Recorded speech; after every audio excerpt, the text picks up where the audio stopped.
My name is Robin Gray. I am the owner and operator of Organic Metal Gallery. We do sustainable, handmade, eco-centric jewelry.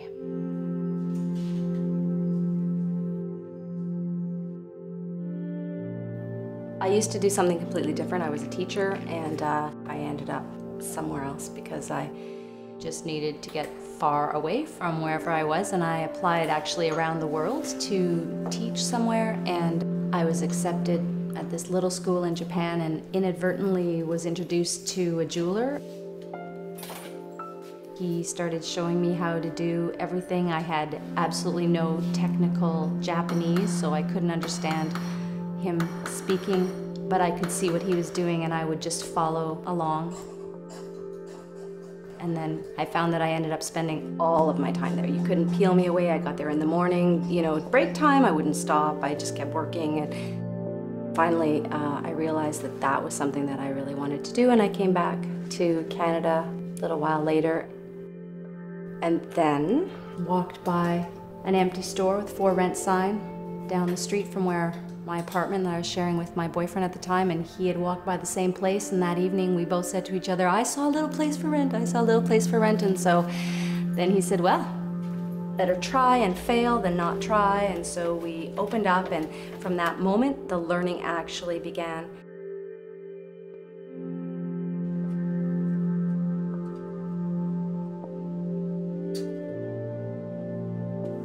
I didn't have any idea at that time what jewelry would actually come to mean to me, like the pieces that are really important, like the whole point of making jewelry altogether. I was literally just doing the techniques that I had been taught, and then gradually things developed and evolved.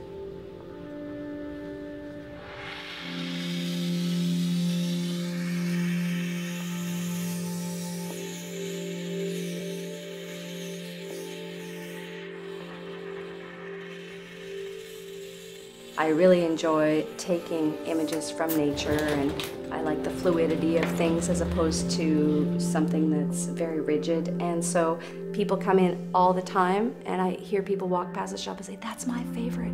And there's got to be a reason for that. And I think it's because people respond to nature in the same way I do.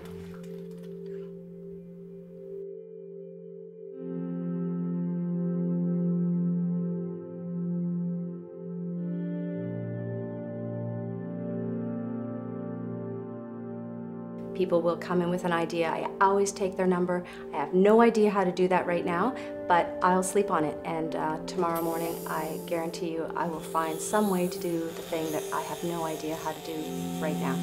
And so then I'll call and say, "You know what? I have a great idea how to make that thing, that impossible thing, work."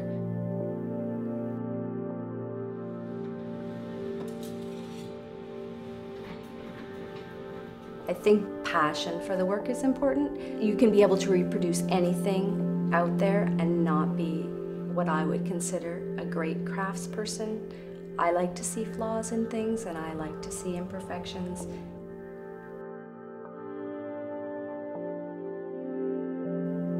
You start with something very raw and you come up with something very beautiful, and I like that process that you can actually make happen with a little imagination and heart.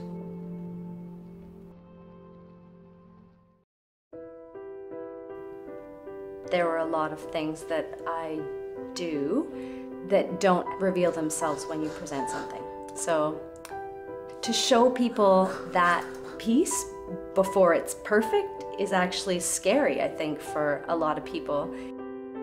Chaos is very comfortable because everything's at my fingertips. I can find this and put it on here and hammer that and then move over here and solder this, and it's the exact opposite, I guess, of what you would think, because you would want something to look good all the time.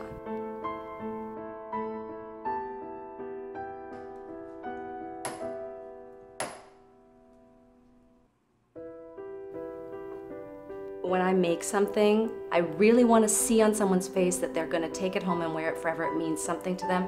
And I think that why else would you make jewelry other than to make it something that's very personal and meaningful?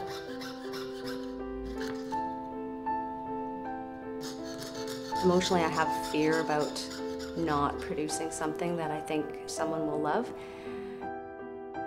When it starts to come together and you do the finishing and then the polishing and the setting, and it becomes a thing of beauty, then you go, oh yeah, you know, and you only get the relief when you do see a smile. The smile is when you go, oh, thank God.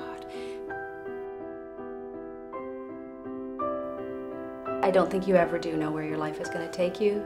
I feel pretty grateful and lucky to be here. People are just unable to be happy is because they just don't notice, they can't attend to how many wonderful things are happening. The other weekend, I was just with my kids, my husband, my parents. We were listening to some music, had a glass of wine. Everything was good.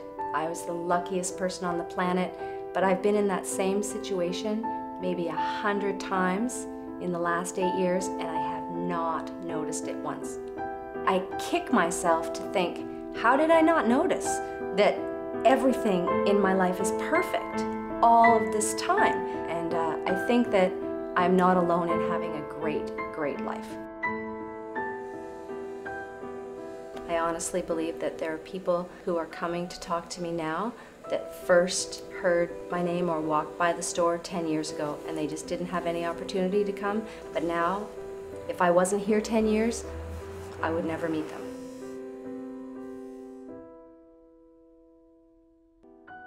Everything is going to be so hard. If you want to do something, you have to keep going. I think I do not have enough self-discipline to do something I do not love for the rest of my life. I just would be unable to do it. You have to just keep doing what you love.